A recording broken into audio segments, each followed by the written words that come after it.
Okay, guys, which one should we watch? We got a lot of different options here. Okay, guys, which one should we watch? I think I learned Bloodborne story.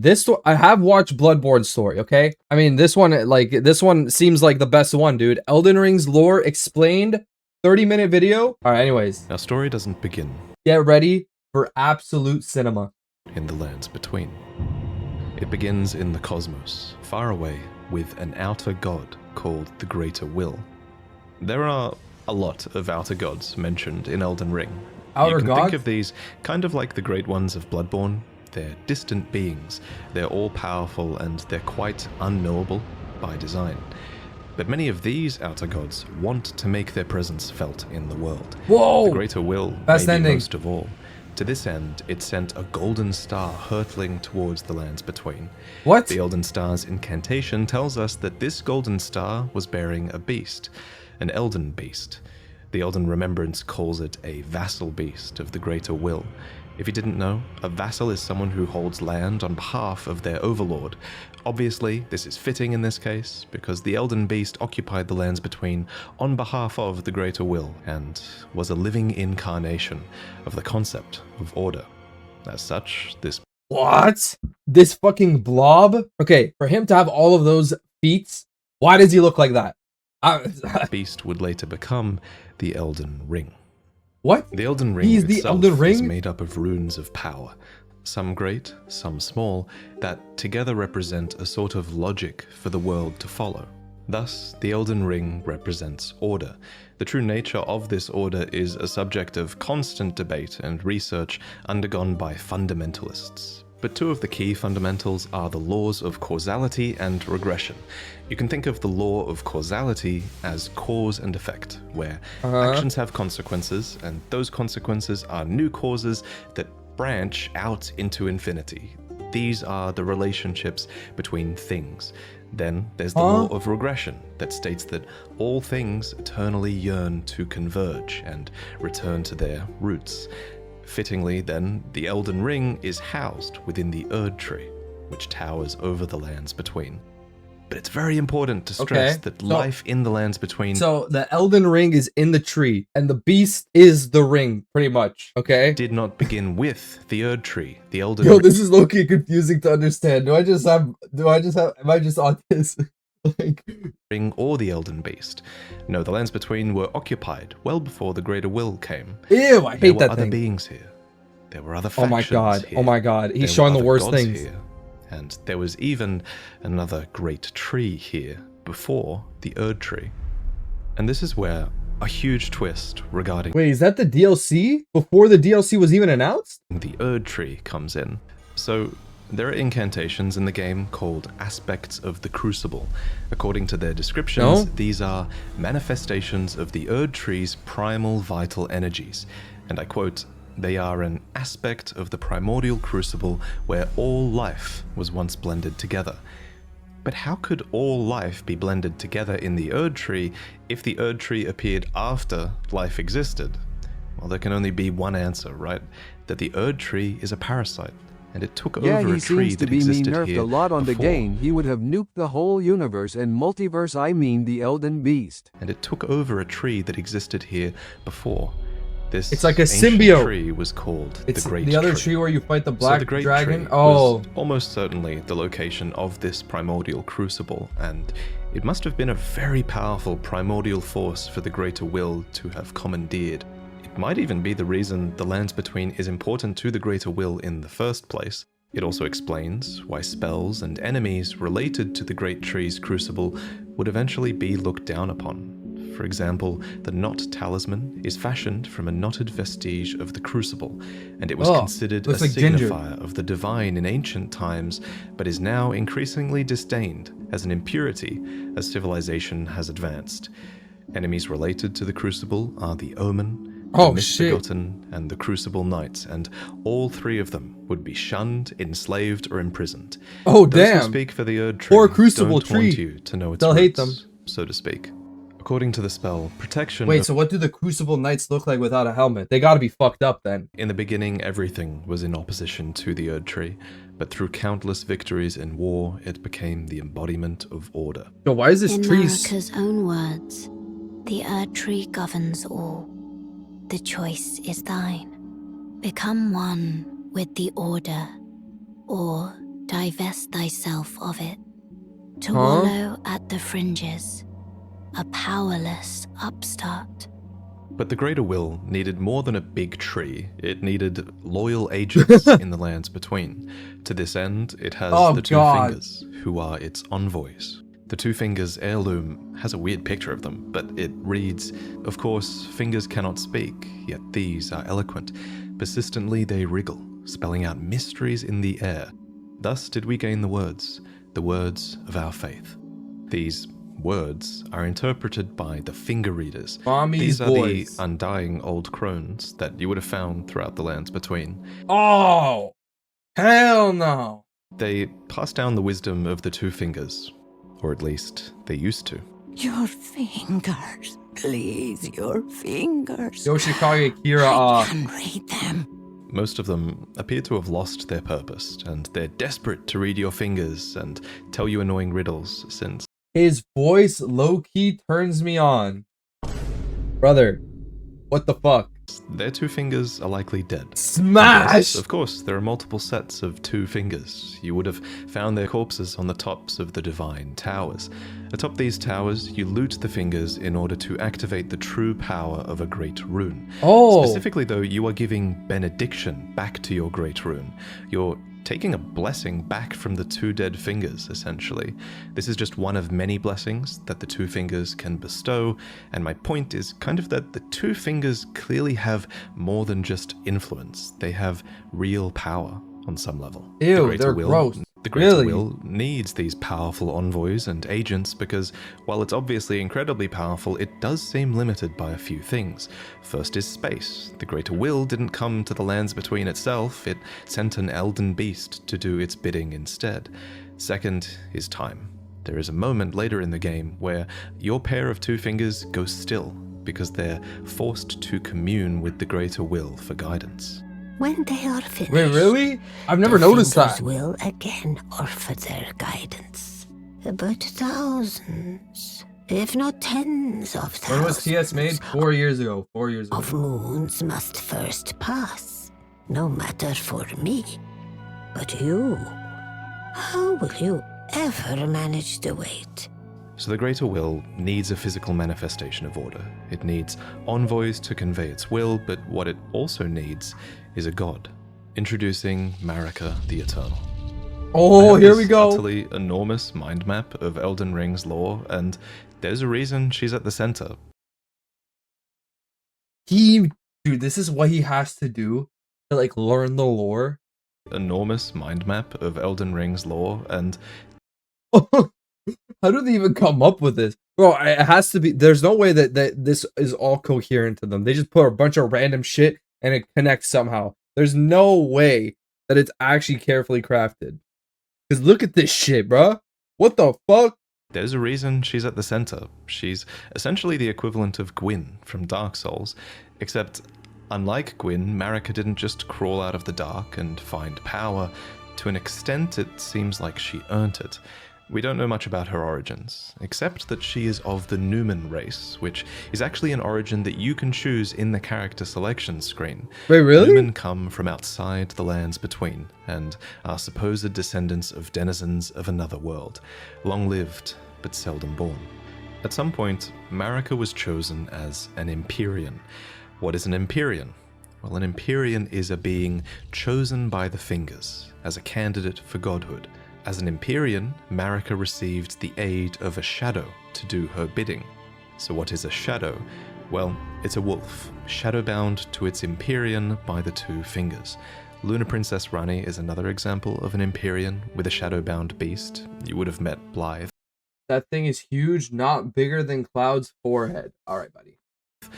These creatures are the Empyrean's very own shadow. They are completely loyal to their needs and, by definition, incapable of treachery. Marika's shadow was a beast called Malakath. Every Empyrean uses their shadow in different ways, but Marika's sole need of her shadow was as a vessel to lock away destined death. So what is destined death? Well, according to Enya, it's the rune of death. The rune of death goes by two names. The other is destined death. So much We mentioned aura. earlier that So the much Elden aura. Ring is made up of runes, and at some point, maybe when she was chosen as a god, Marika plucked the rune of death from the Elden Ring. She gave the rune of death to Malekith, her totally loyal shadow, who bore a black blade imbued with this Oh my rune. god. It's kind of genius, really. In a single act, she removed the concept of death from the lands between, while also commanding total control of death through her shadow, who could deliver it at her whim. Oh my. What the Now, fuck? some of you She's like might be Sung Jin asking, Woo. if death is removed from the lands between, how come I can kill this dog? First off, shame on you. Second, from a lore point of view, that dog isn't really dead. It's simply in the process of its spirit, or its soul, returning to the Erd Tree. Catacomb dungeons, for example, are specifically constructed near Wait, so that's why when you rest at the grace, they respawn. There's a lore reason for that. the roots of the Great Tree for this reason, so that the Erd Tree can reabsorb their ashes back into it. This process replaced the concept of a death that you were destined to have. But this random spirit outside of a That's catacomb crazy. dungeon says it best.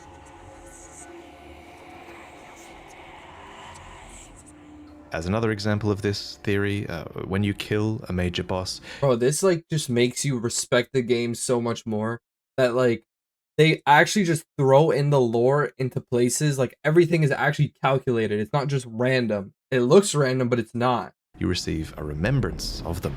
These are spirits, and they are hewn into the Erd Tree. In this way, thanks to the Erd Tree's grace, their spirits are immortalized, in a sense.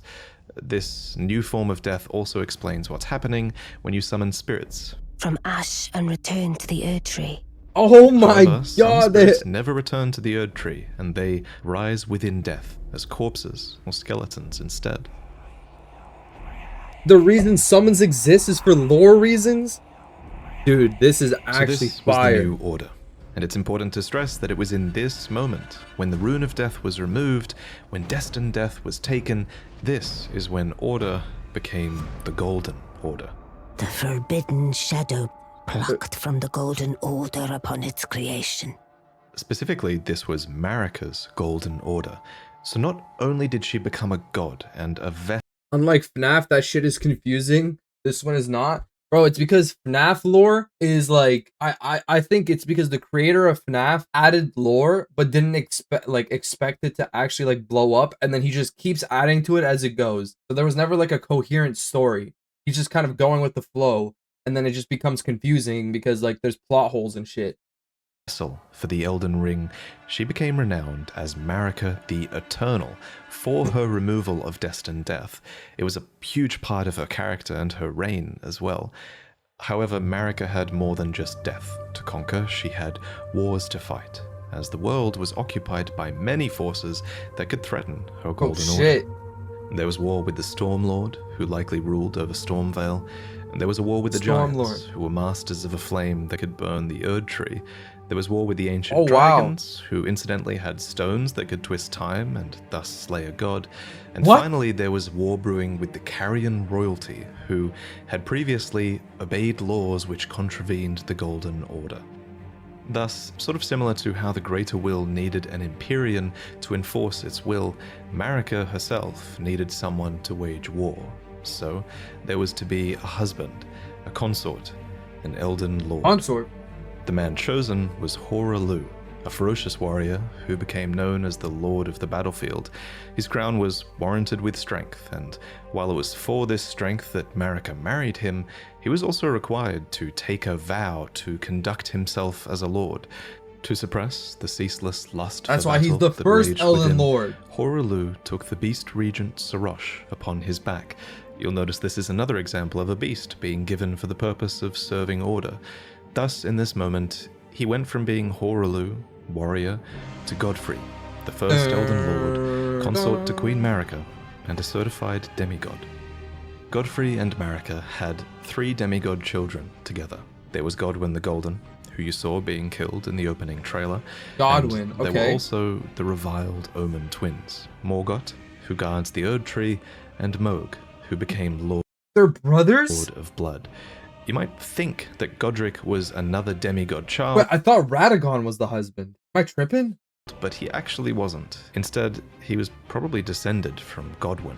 Anyway, we'll talk about the demigods more in detail. Bro, wait. Bro, skipped every cutscene. I shouldn't have said anything. I should Another have video, so subscribe for that. Wait, wasn't Godric's lore that he was just like a nobody that like he would like graft dead people? From Godwyn. Sorry, but do you have an extra chromosome? Alright, Anyway, bro. we'll talk about the demigods Alright, more bro. in detail in another video, so subscribe for that. But for now, just know that Godfrey and his offspring were the first demigods, henceforth known as the Golden Lineage. The Golden In his Lineage. wars, Godfrey led his 16 Crucible Knights into battle, who were named so for they fought with the primordial powers of the Erd Tree. Their incantations were aspects of the Crucible itself, and they likely fought giants, dragons, the Stormlord, and more to usher in their age, the age So then why are they so chopped? They're so mid. So you're telling me these motherfuckers who are a mini boss were like that good? Cap. of the Erd Tree. In Marika's own words, "Hark, brave warriors. Hark, my Lord Godfrey. We commend your deeds. Guidance hath delivered ye through each ordeal to the place ye stand. Put the giants to the sword and confine the flame atop the mount. My Let a hair is new going up epoch so begin, badly. An epoch glistening with Those got life. chills. Brandish the Elden Ring for the age of the Erd Tree." 16 The Crucible Erd Tree Knights. would go on to be largely seen as a blessing for all of those in the lands between, especially those close to it in Leyndell, the capital city of the Erd Tree. The tree bestowed blessings. For example, the dew that dropped from its Oh yeah, branches Erd Tree were like blessing. jewels. It loomed overhead as a constant reminder of order, and its roots reached far and wide, relieving many of the burden of death. In fact, Erd Tree burial was one of the highest honors a hero could receive. Damn. One by one, the previous factions Oh. of the world fell. The giants were put to the sword, and their fell god was killed by Marika herself. The ancient dragons broke down the walls of Leyndell, but met fierce retaliation. However, I think the House of the Erd Tree encountered the most trouble against the land to their southwest, Leonia. Here, the House of the Moon repelled their offensives time and time again, and I mean that literally, because there was not just one but two wars fought here, and in both of these, there was no victory for the Golden, nor for the Moon. And I suspect it was probably because of these lobsters. These damn things can snipe you from like a mile away, and it's bullshit. Actually, it was probably because of the Carrier Knights, who, according to their weapons, were able to wield sorcerous battle skills, and despite numbering fewer than 20, this power made them a match for even the champions of gold in battle. Dude, these guys were so strong, but they're so chopped in the game. I don't get it. Why is there no anime? They're making a movie, bro. Have you not seen the movie set? It's actually going to be cinema. If they follow this story, the movie could actually be insane. These enchanted knights were anointed by the Lunar Queen, a young astrologer who went on to establish the House of Caria as royalty in this land.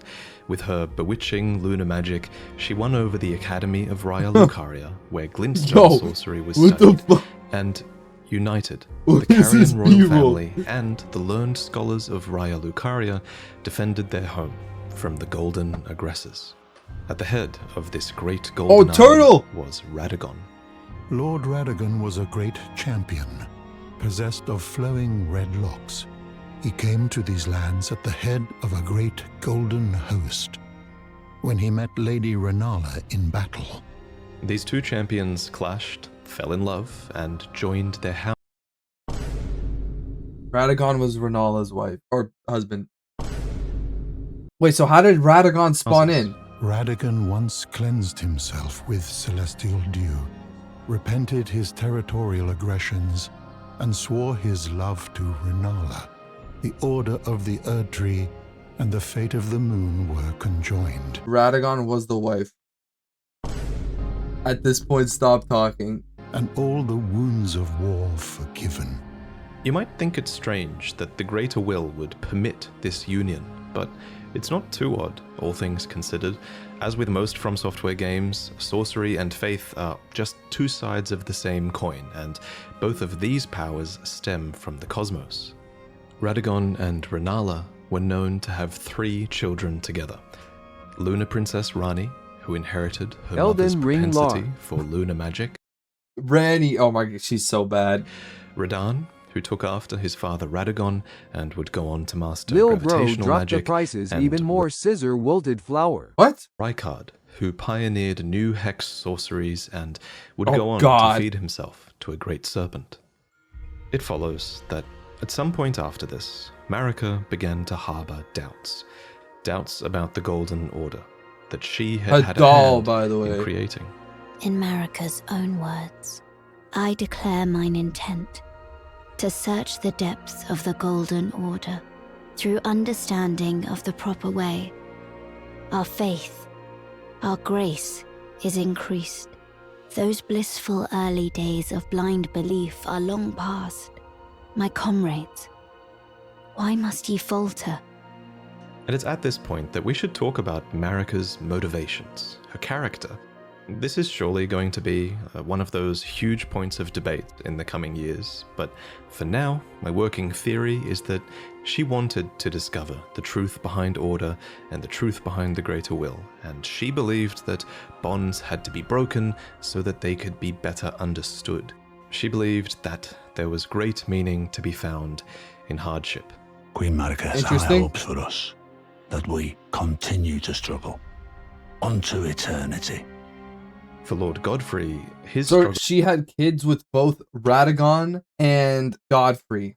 ended at the end of his campaigns. Damn. According to his Godfrey armor, got cheated he on. led the war against the giants, faced the Storm Lord alone. And then there came a moment when his last worthy enemy fell. And it was then, as the story is told, that the hue of Lord Godfrey's eyes faded. In truth, he was robbed of his grace. Then Marika sent him away. My lord, Damn. and thy warriors, I divest each of thee So of will be thy the Elden grace. Ring playthrough as historical accurate night before Marika transforms in Big Dick Guy and clap her cheeks.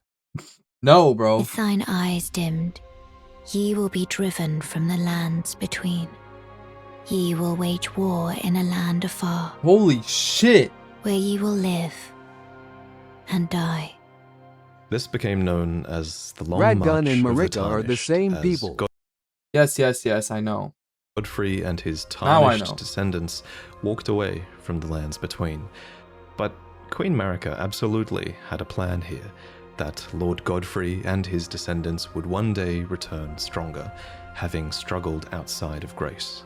Then, after thy death, I will give back what I once claimed, return to the lands between, wage war, and brandish the Elden Ring, grow strong in the face of death.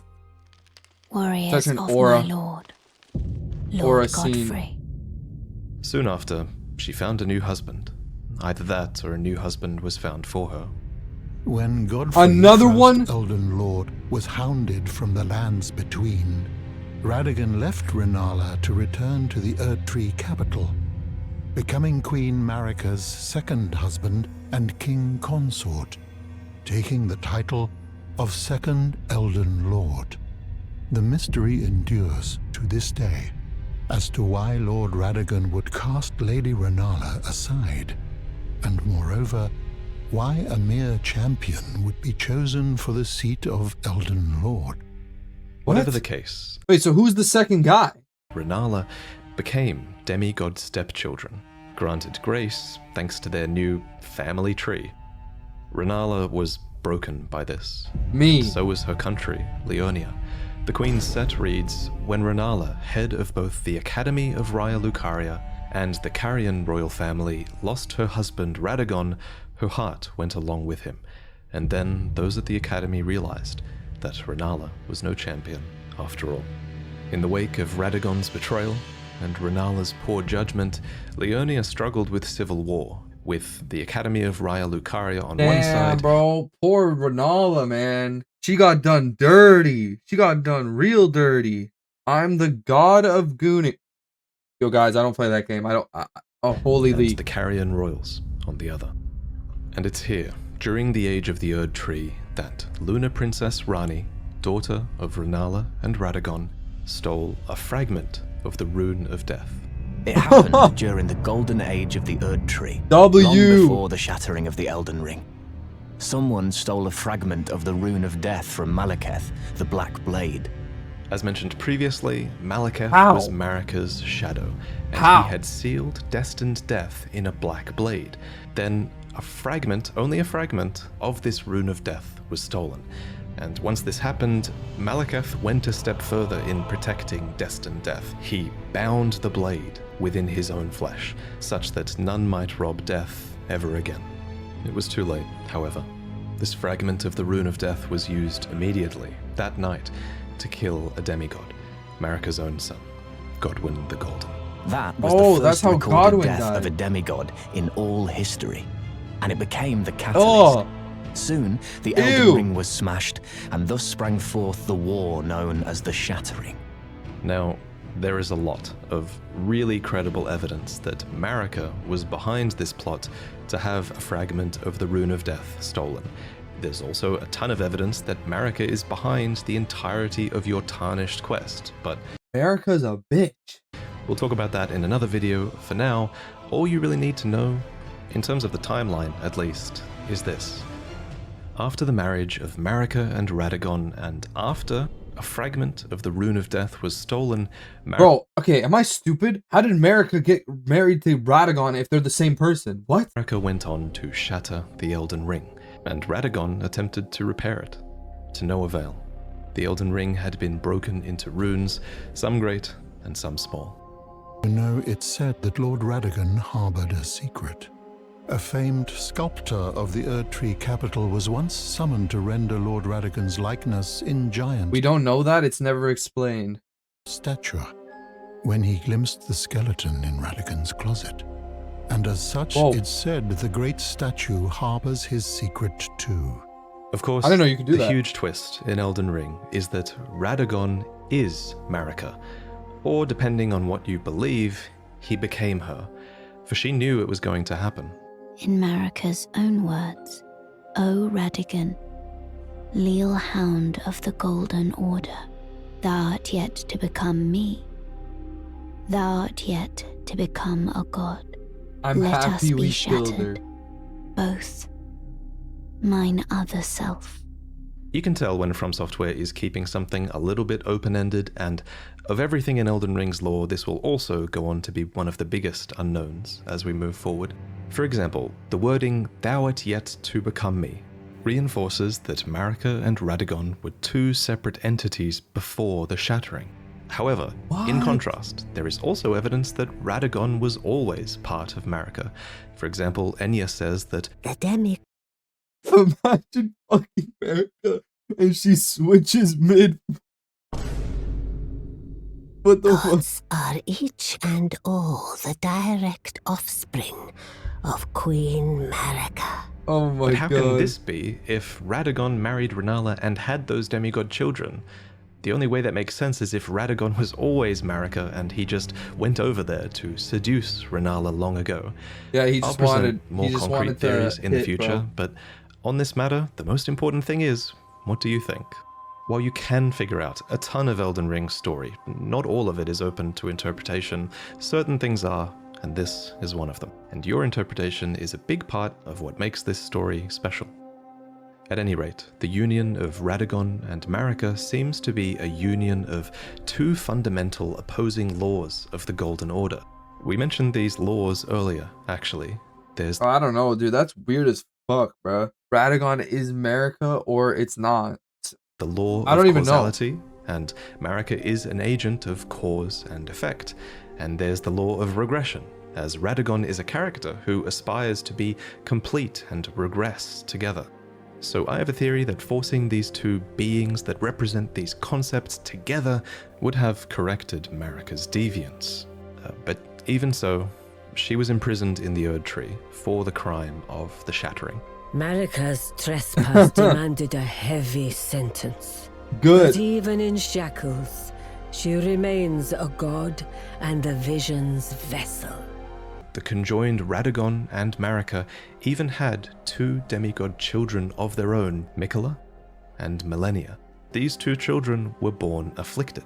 Mikola was cursed with a Oh shit! Wait. These two children, two demigod. The conjoined Radagon and Marika even had two demigod children of What? She fucked herself and made Melania. their own, Mikola and Millennia. These two children were born afflicted. Mikola was cursed with eternal childhood, and Millennia harbored a horrific rot within. Even so, these two children were both chosen as Empyreans. They were immensely sacred beings and eligible to inherit godhood from the Greater Will. Perhaps the Greater Will was just desperate to find a worthy successor, and indeed in the Shattering War to come, many would try to claim the shards of the Elden Ring, and they would try to take the throne, including, of course, the Tarnished, who returned from their long march at long last, which we'll talk about in the next main lore video. One thing that helped me a lot was that we designed an enormous mind map with...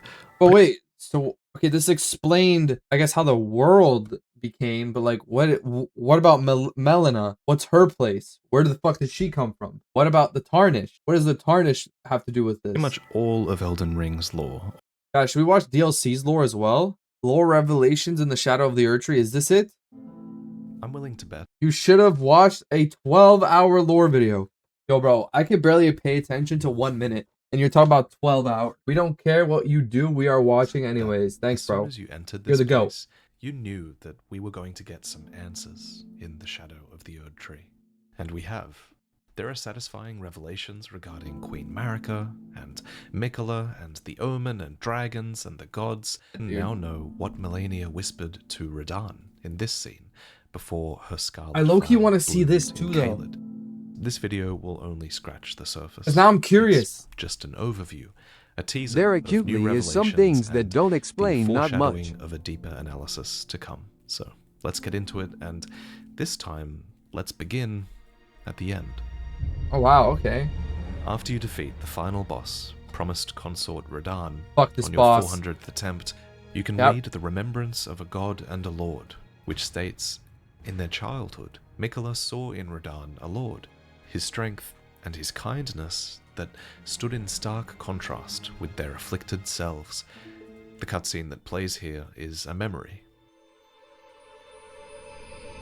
Lord brother.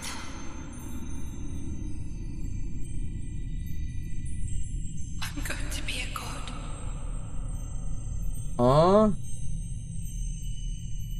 I'll find a video. If we honor our part of the vow. Yeah, he has a bunch of videos on different topics, you're right. Mikola is a femboy. Wait, Mikola is the other kid that Radagon popped out of himself, right? Or Marika popped out of himself, right? Because it was Melania and Mikola, right? I don't know why. I see, I'm actually stupid. Promise me you'll be my consort. Millicent is Melania's kid, really? I'll make the world a gentler place. Oh, is that why it's called Millicent's prosthesis? Because she made the robotic arm for Melania? Mikola made his heartfelt wish that Radahn would one day be his king consort. Now, this ending and the reappearance of Radahn has received a lot of early criticism, but What? I think this encounter does go a lot deeper than some people are giving it credit for. For example, we're hearing about Mikola's side of the vow in this scene, and about what Mikola wants, but what about Radahn? What was his part of the vow? What did he want? There is evidence of Radahn being kind, sure, but this He's is the also goat, a bro. man who celebrates war. Did he truly share Mikola's vision for an age of compassion? And if he wanted to be with Mikola, why did he fight so vehemently against his death in the lands between that would have brought his soul to the realm of shadow with Mikola? But the most chilling thing about this story, I think, is that even if Radahn did want to become Mikola's lord, and I can see that side of the argument too, to be fair, but even if he did want that, do Radahn's wants even matter in the face of Mikola the Kind? As we speculated Rip. long ago, from items like the bewitching branch, Mikola has the power of enchantment over others. He has the power to steal hearts. Dude, I just don't think Radon has a say in anything, bro. This PCR never talks. I think he's just like being used, man. Poor Radon. After Melania's fight with Radon, she like turned into flowers and like 5 of them produced offsprings, also bearing the rock curse. Literally, if you are embraced by him twice in the final fight, your heart is stolen and it's like a part of you dies. Lord of the Old Order, let us go together. This effect can also be seen in Mikola's faithful band, who overcome their differences and shortcomings to fight for Mikola's cause, until Mikola's enchantment is broken, and they turn at each other's throats. And what makes Mikola a fascinating character is that he isn't manipulating others for selfish reasons. His cause actually is righteous. You don't have to say it like that. When he wields that. love as a weapon, he does it genuinely to make the world a better place, without any intent to cause harm. What? However, such acts are still oppressive. If your want is taken away, what is left of you that remains? Perhaps the saddest example of this is Mohg, who, as we speculated, was indeed under Mikola's spell. What? In an attempt to free Lord Mohg from his enchantment, I challenged tender Mikola, only to have my own heart rather artfully stolen. I knew not how weak I was. I believed that with sufficient mastery, even an Empyrean would be within reach of my blade. Wait, I remember there was a huge joke before the DLC that Mohg was like a PDF file, bro. Is it true? Is it because he was obsessed with Mikola? And then, so in the DLC, you find out that he's only obsessed with Mikola because Mikola forced him to, and he ain't do nothing. My boy's innocent. He beat the allegations. I could not have been more mistaken. Is that what it was? Mikola the Kind is a monster, pure and radiant. He wields love to shrive clean the hearts of men. Mikola's a freak, dude. What the fuck? In the specimen storehouse, you can find the secret rite scroll, which details the secret rite by which Mikola will ascend to godhood. It reads, "A lord will usher in a god's return, and the lord's soul will require a vessel." Mohg a victim. Ansbach reveals Mikola's plans in full. Mikola's at least 700 billion years old. So what? His dynastic palace. He's a freak, bro. Has been absconded with and taken They're straight all to related. kind Yeah, Mikola. we know.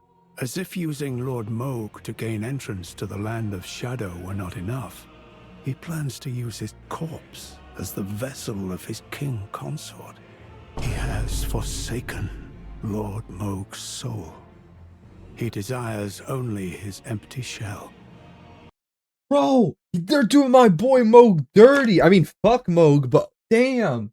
In your fight with Radahn, you might have noticed the horns sprouting from his gauntlets and his tendency to perform blood flame attacks. This is because Radahn occupies Mohg's body, fulfilling the terms of the secret rite at the Gate of Divinity, where Mikola will become a god. So, what? He's like Light Yagami? Exactly! He just uses people! in retrospect, Mohg was under Mikola's spell all along and became obsessed with Mikola, believing that they would ascend together as Lord and God. But Mikola had plans for Mohg, not just as a corpse to pull into the realm of shadow as a vessel for Radahn's soul, but as Ansbach reveals, Mohg was also used as a means for Mikola to enter the realm of shadow in the first place. Grown amen. A while back I speculated that the realm of shadow was a sort of death dimension, and that Mikola's sacrilegious death at the hands of Mohg might have been intentional so that Mikola could enter the realm of shadow, and actually surprisingly those speculations were proven correct. Wait, is that Mikola in the egg? Is this Mikola in the egg? Yeah, okay. Death at the hands Are you of sure? Mohg might have been Am I intentional sure about what? so that Mikola could enter the realm of shadow, and actually surprisingly those speculations were proven correct as well. Ansbach confirms that Mohg enabled Mikola to enter, and the Tower of Suppression makes it clear that all manners of death wash up in the realm of shadow, which lies at the very center of the lands between. Incidentally, Radahn's return also answers one of the biggest mysteries of Elden Ring, which was what Melania whispered to Radahn as she let the rot flower blossom at the end of their fight. Oh. According to the young lion's helm, she whispered, "Miquella awaits thee, O promised consort." And so Melania's southward march to Caelid is finally explained as well. She was there to kill Radahn so that his soul could be taken to the realm of shadow and the vow could be upheld at any cost. Once transported to the realm of shadow, that's why they Miquella fought? set off for the tower.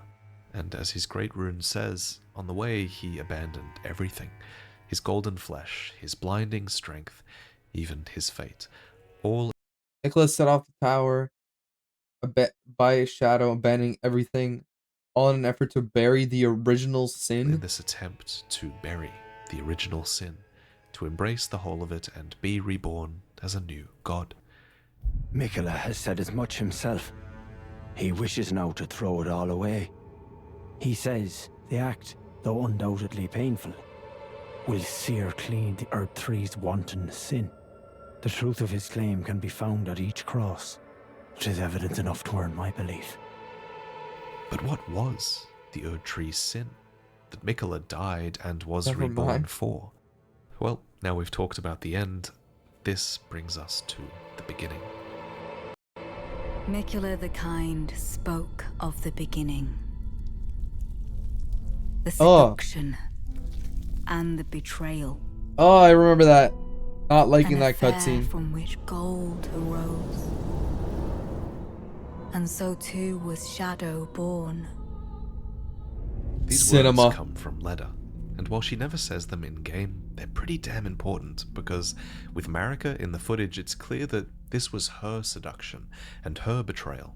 That was the affair from which gold arose and Shadow was born. The same music that played in that moment also plays here, in the village where it all began, the Shaman village, to the northeast. Shaman. Yeah, At the its guy we saw center with the is horse in the this, DLC at the a end, we minor saw oak tree, Miquella's real an body. incantation which reveals that this was Marika's I've home, ever played Lies of P? which No. she one day Or yeah, I played bathed the in demo. gold. So, Marika's home was a shaman village, the implication clearly being that she herself was a shaman. This was likely a matriarchal society of other Numen women, though that's perhaps speculation better left for another video. Put simply though, a shaman is defined as someone who has influence in matters of the spirit. Their spirituality is what's valued here, and it's on this point that this story takes a bit of a dark turn. What? For the message at the hidden entrance actually reads, "Have mercy for the spirited away shamans."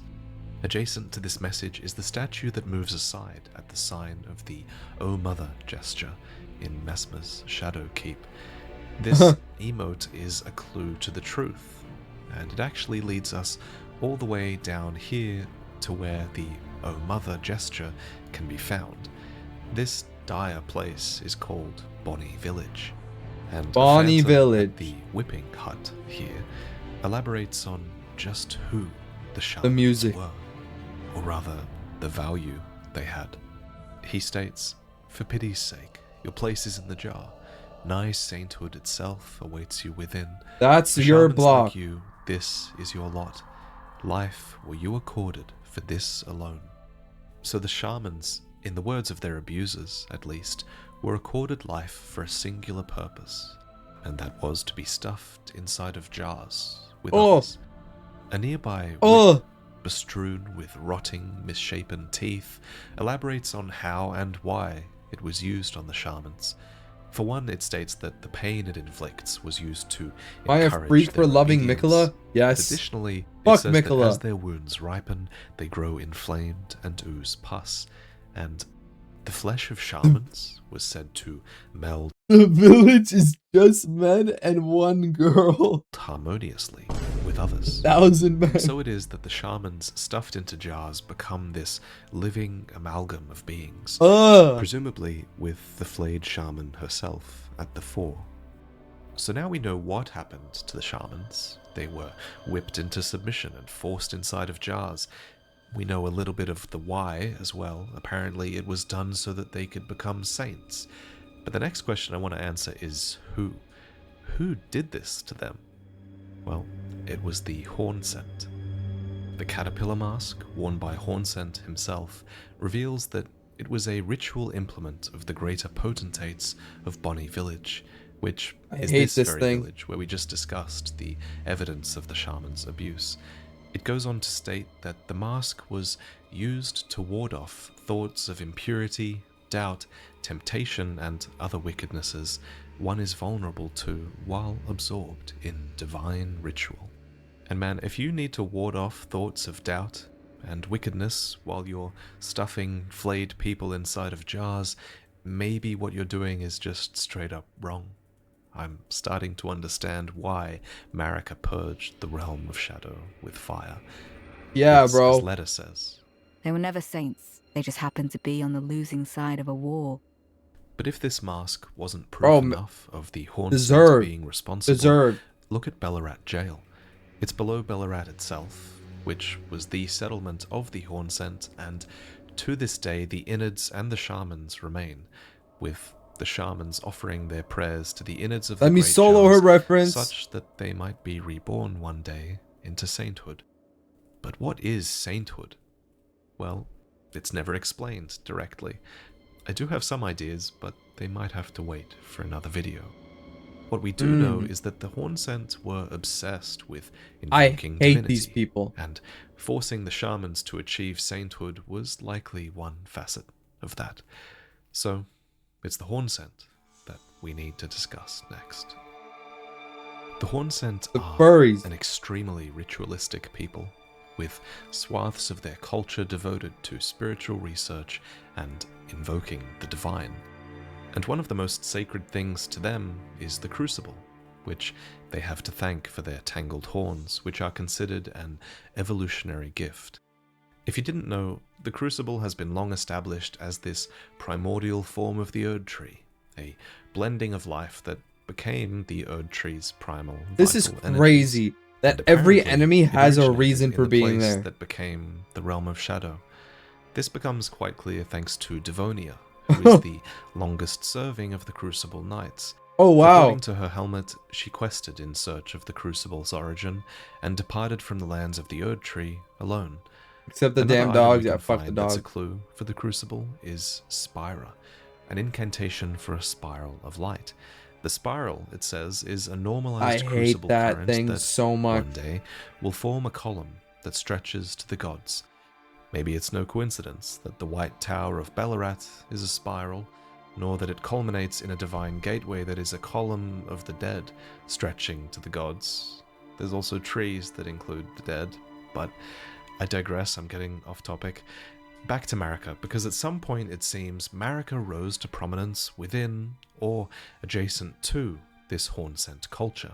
We can kind of infer this because Hornsent refer to Marika's eventual purge as a betrayal, and something can only really be a betrayal if you were aligned with them in the first place, right?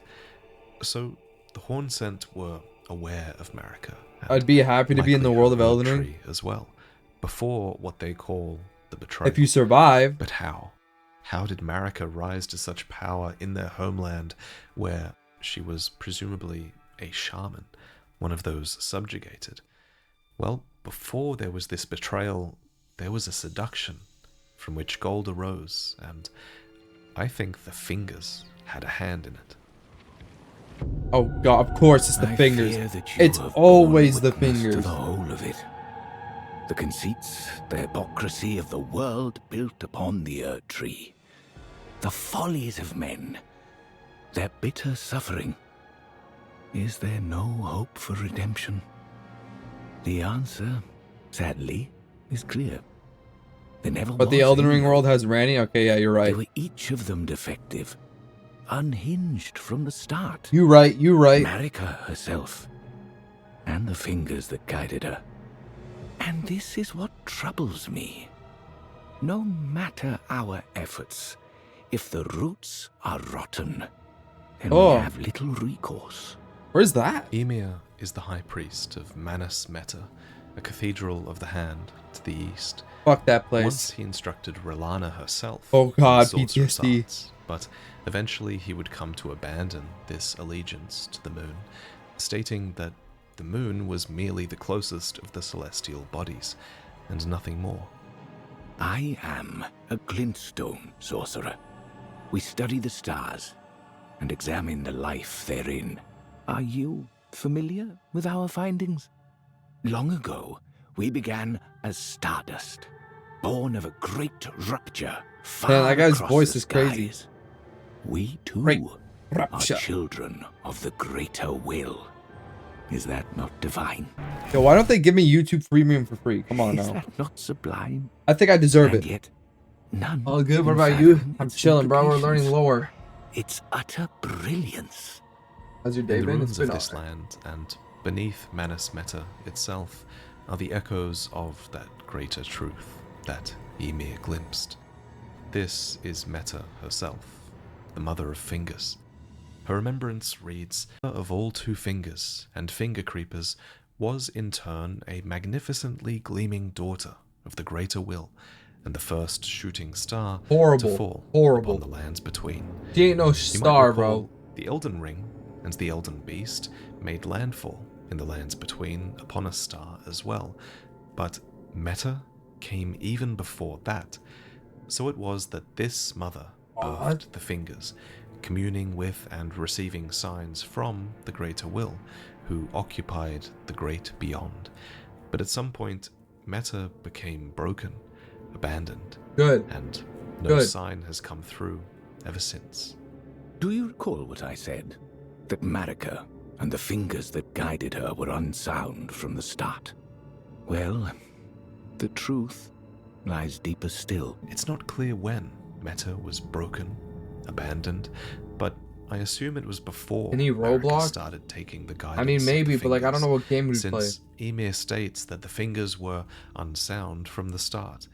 Thus, the Greater Will's guidance is outdated at Play the very Demonology? least, and has been Ah, for that all game's of kinda Marika's mid. reign. That's a pretty big revelation.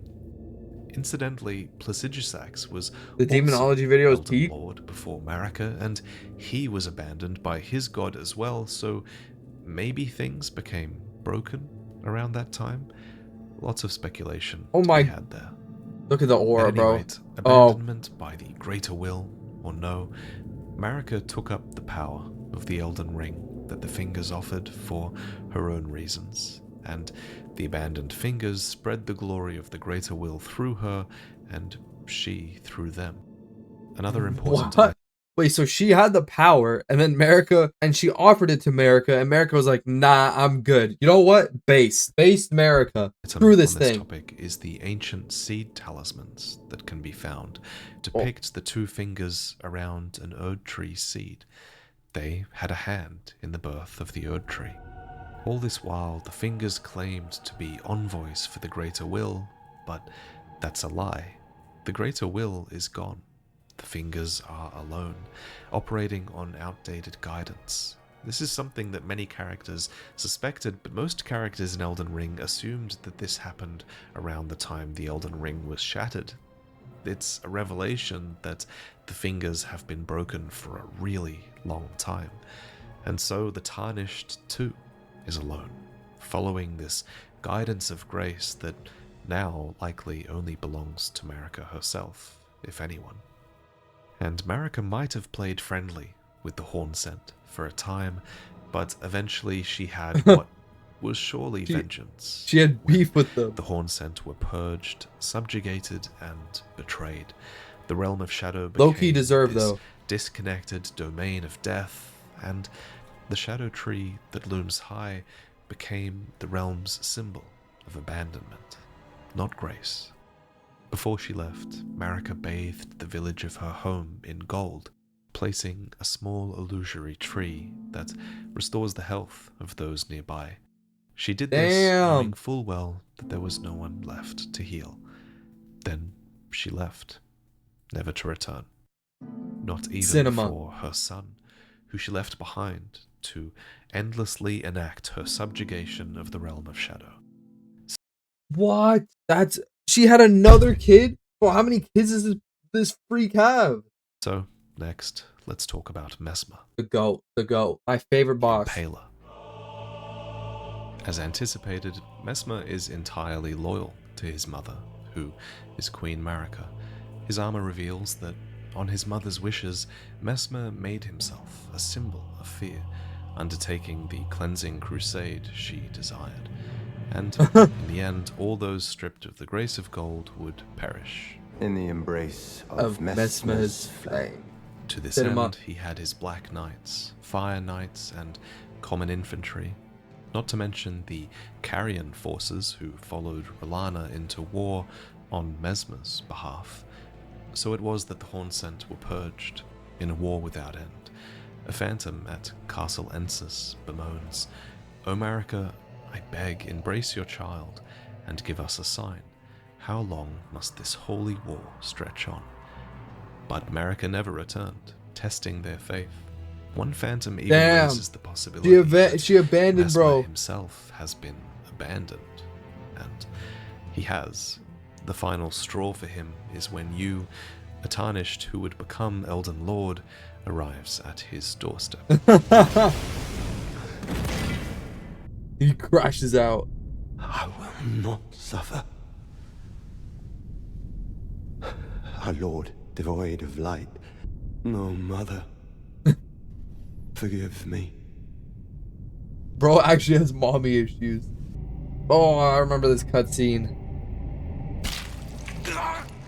So is Midra another kid? Mommy issues. Just like me, for real. Midra's a rando? Really?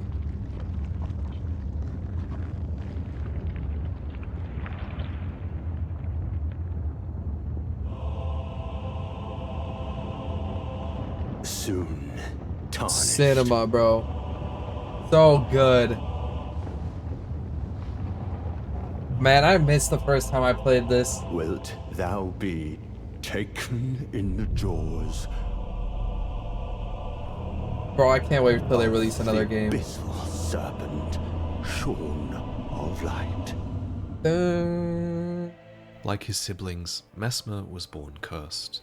In fact, the game likens his curse to Melena's, who is heavily implied to be his younger sister. Really? IRL stream when? IRL stream when? I don't know. I don't have it set up for an IRL stream. He tried to become Frenzy Flamer and got like a... Oh. We learn this from the item Messmer's Kindling, which describes the fire that endlessly burns within him, a dark thing, eaten away at by a wicked serpent. His remembrance elaborates on this serpent, stating a malevolent... Friends bought you the DLC for your birthday, so peak. W friends, bro. W friends. Snake writhed within Messmer. Absolute And so his W very mother gift. plucked out his eye and put in its place a seal of grace. So I was wrong about this eye. It wasn't the slitted eye of Dragon Communion. Instead, it was Marika's seal of grace, holding back something terrible. The description continues to state that even Marika with this put seal that in place, Marika's fear compelled her to secret away her child within the realm of shadow, hidden away, keeping company with the original sin, and a hatred that would not be confined. There's so much more to say about this base serpent and the dark fire. There's so much more to say about Messmer. We even learn from Gaius's remembrance that Messmer was an older brother to Radahn, meaning Messmer's birth, and thus the birth of Melina as well, likely would have arrived much earlier in the timeline. And there's a ton of curiosities with Messmer's knights as well, Messmer, some of bro. whom were loyal, Do I have a VR? some Yeah. who were disloyal, and some of whom occupied this space of reluctance in between. I've never played the DLC. Bro, those you stories got are to. better off in other videos. No clue In what the goes interest of on. moving on, there is It's one peak. last thing I want to talk about with Messmer, and it's that in the cut dialogue, Messmer notes that Miquella has spoken of us to him, and indeed we do know that Miquella did come through this Shadow Keep, divesting himself at the crosses all the while, which brings us to our next topic, Saint Trina. Oh god. Each cross of Miquella is a piece of Have himself I played Blade? marked with Yeah. his great rune. Arms, an eye, flesh, but there's a couple of crosses in particular that I remember How do you get to the Shadow Tree without dying? what was an extremely chilling moment. No clue. As you progress along the coast towards the fissure, you notice that Mikola has divested himself of his doubt and vacillation. Without these things, he was free, it seems, to abandon something that was very dear to him. And inside the fissure, at what is perhaps the deepest part of the land in the realm of shadow, we realize that Mikola has actually divested himself of his love. A phantom Wait, says, St. Trina's his... Mikola, I see you've thrown away something you Is his should not have hus? under any circumstances. Did you play How Subnautica will you 2? No. salvation offer to those who cannot be saved? I did not. When you could not even save your other self. His other self, his love, his fate, was St. Trina. So to Mikola, who was one of Marika's kin, having a second self is nothing new, really. We've now even learned from the shamans that their flesh melds harmoniously with others, after all.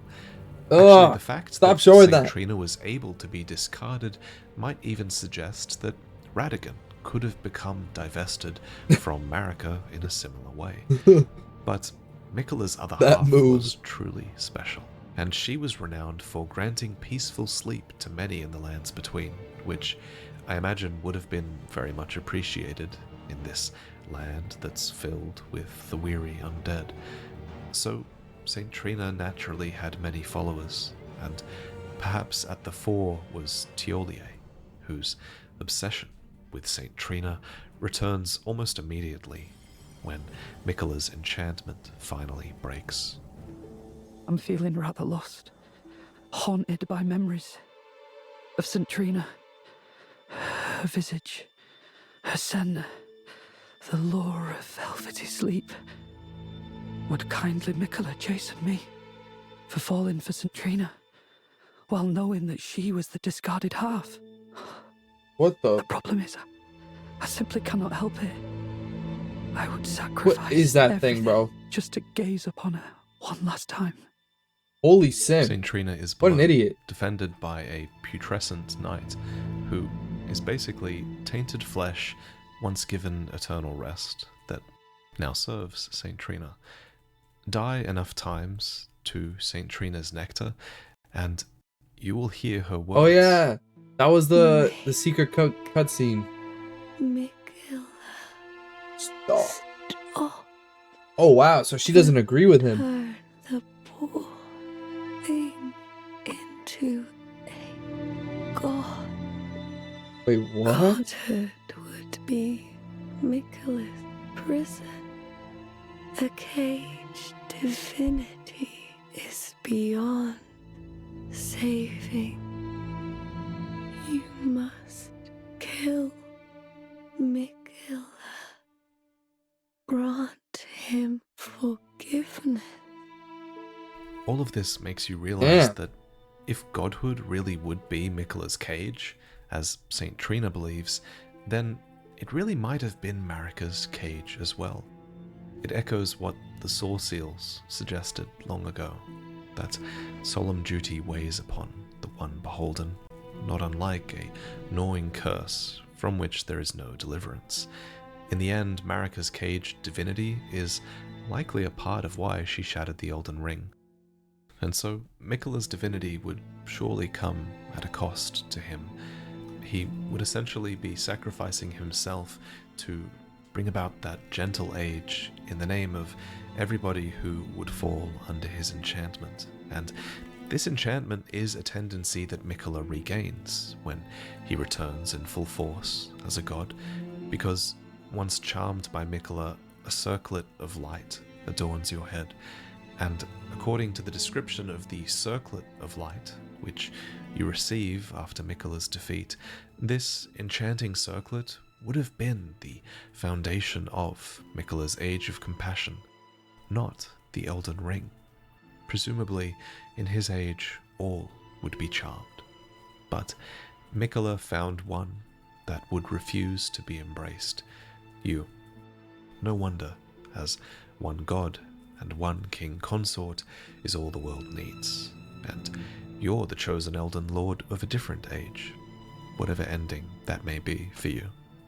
So, naturally, you would have refused to be embraced. Thank you for watching, and thank you for listening to me, even with my nasally COVID voice. Sorry about Damn. W Vatty. So Miquella was trying to become a god for no reason.